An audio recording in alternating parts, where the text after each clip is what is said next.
द्वंद्व कहां तक पाला जाए, युद्ध कहां तक टाला जाए। राणा का तो वंशज है, फेंक जहां तक भाला जाए। दोनों तरफ लिखा हो भारत, सिक्का वहीं उछाला जाए।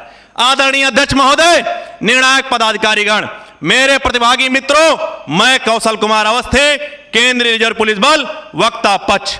जैसा कि आज का विषय है कि मानवाधिकारों की अनुपालना करते हुए देश में आतंकवाद और उग्रवाद से प्रभावी तरीके से निपटा जा सकता है, मैं पूर्णतः इस कथन से सहमत हूं। जैसा कि मैं बताना चाहूंगा कि मानवाधिकार की उत्पत्ति 10 दिसंबर 1948 को संयुक्त राष्ट्र अमेरिका के द्वारा मानवाधिकार की सार्वभौमिक घोषणा की गई। 12 अक्टूबर 1993 को भारत में मानवाधिकार आयोग का गठन किया गया। मानवाधिकार का जन्म मानवीय हितों, मानवीय मूल्यों की रक्षा के लिए हुआ था, परंतु कुछ आपराधिक और अराजक तत्वों द्वारा इसे अपना व्यक्तिगत हथियार बना लिया गया। परंतु इसका यह मतलब कदापि नहीं कि मानवाधिकारों की अनुपालना करते हुए आतंकवाद और उग्रवाद पर अंकुश नहीं लगाया जा सकता।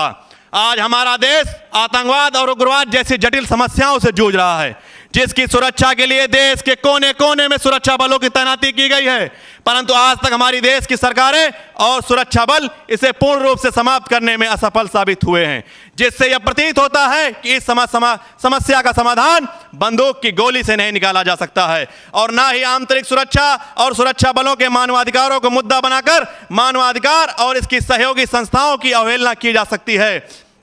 आज जहां समस्त देश की जनता मानवाधिकार शब्द को केवल और केवल जवानों के हित से जोड़कर परिभाषित कर रही है, तो वहीं दूसरी ओर इसका दूसरा स्वरूप यह भी है कि कुख्यात आतंकी मसूद अजहर और अजमल कसाब जैसे आतंकियों को आम जनता और सुरक्षा बलों के मानवाधिकार हनन का दोषी मानते हुए कठोर दंड की सजा भी दी गई है। आज हमारे देश में जहां बढ़ता हुआ एक तरफ आतंकवाद और दूसरी तरफ चरमपंथी उग्रवाद का प्रश्न उठता है, तो मैं बताना चाहूंगा महोदय कि दोनों ही मां की कोख से जन्म नहीं लेते हैं, बल्कि हमारे ही समाज के भ्रष्ट लोगों द्वारा पैदा किया वो जहर जो हमारे अपनों का मारने का कार्य कर रहे हैं।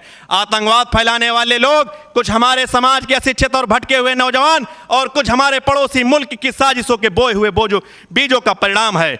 उग्रवाद फैलाने वाले लोग हमारे ही अपने भाई, जिनके समाज के साहूकारों ठेकेदारों द्वारा इस कदर लूटा गया, इस प्रकार से शोषण किया गया कि उन्होंने अपने आप को जिंदा रखने के लिए हथियार उठा लिया। परंतु आज उन्हें मारने की आवश्यकता नहीं है। मुख्य मानवाधिकार और इसकी सहयोगी संस्था द्वारा उन्हें निरंतर मुख्य धारा में जोड़ने का प्रयास किया जा रहा है। आज इस समस्या का समाधान उन्हें मार कर नहीं, बल्कि सही रास्ता दिखाए जाने की आवश्यकता है।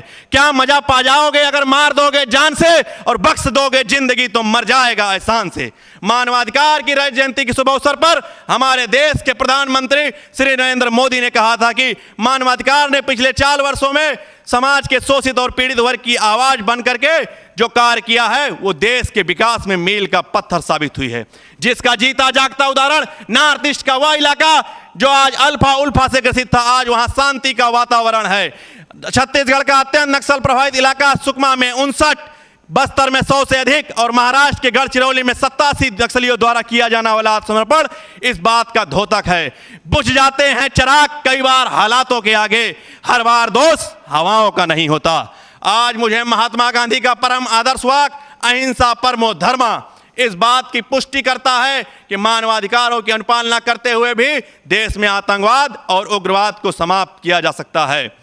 वर्ष 1994 में टांडा पोटा के तहत 76,000 गिरफ्तारियां की गई, जिनमें से दोषी पाए गए व्यक्तियों को सजा सुनाई गई और सरकार द्वारा उन्हें सुधरने का भी एक मौका दिया गया।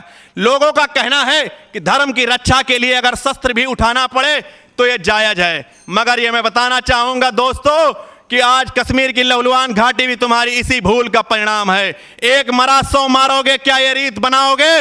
लहू का बदला लहू है, क्या यह गीत बनाओगे?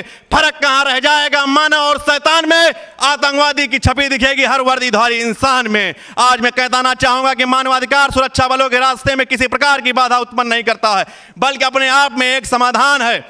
वर्ष 1994 के तहत की जाने वाली गिरफ्तारियां और आतंकियों के पूर्वोत्तर के राज्य में किए जाने वाला नक्सलियों का आत्मसमर्पण इस बात को पूर्ण रूप से स्पष्ट करता है कि मानवाधिकारों की अनुपालना करते हुए भी पूर्ण रूप से देश से अग्रवाद और उग्रवाद को समाप्त किया जा सकता है। और अंत में मैं आतंक फैलाने वाले अपने पड़ोसी मुल्क को यह संदेश देना चाहूंगा कि यह शहर है अमीन शाहों का, इन नशीली आंखों में समंदर डूब जाते हैं।